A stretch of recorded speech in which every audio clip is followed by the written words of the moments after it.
So I asked AI, how did drill music affected Chicago? Part 2, here's what it said. The birth of pain on beat. Drill wasn't just music, it was trauma on a beat. It started in the early 2010s on the south side of Chicago, where teenage black boys were recording death threats over trap-heavy instrumentals, because that was the only way they could get their pain heard. The streets were already war zones.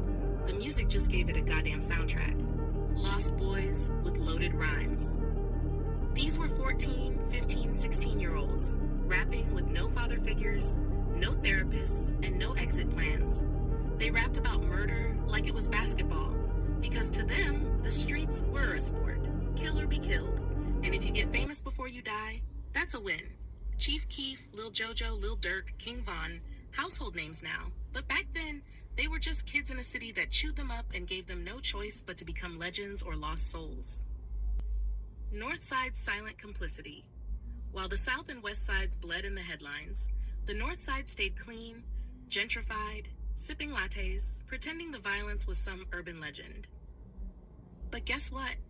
Drill made its way there too, not through gangs, but through culture consumption.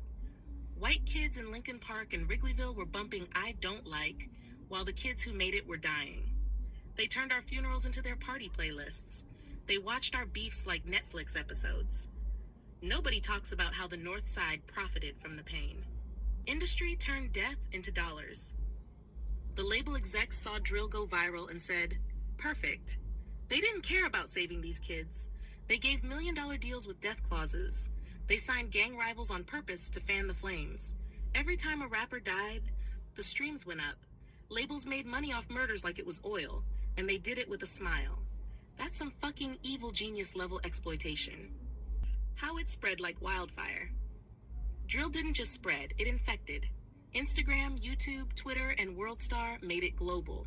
UK drill, NY drill, even motherfuckers in Sweden started doing it. But they copied the sound, not the pain. Chicago's drill was never just music. It was a cry for help that the world decided to dance to instead. The feds started monitoring drill music like gang surveillance. They used lyrics in court. Chicago schools silently began profiling students based on who they listened to. Suburban kids cosplayed gang life while actual kids were dying in the hundreds. Gun manufacturers saw an uptick in sales after drill music's rise because guns became fashion in videos. Chicago's public housing demolitions in the early 2000s, Cabrini Green, Ida B. Wells, etc., displaced thousands of black families and flooded rival gangs into tight neighborhoods, which directly laid the groundwork for the bloody rivalries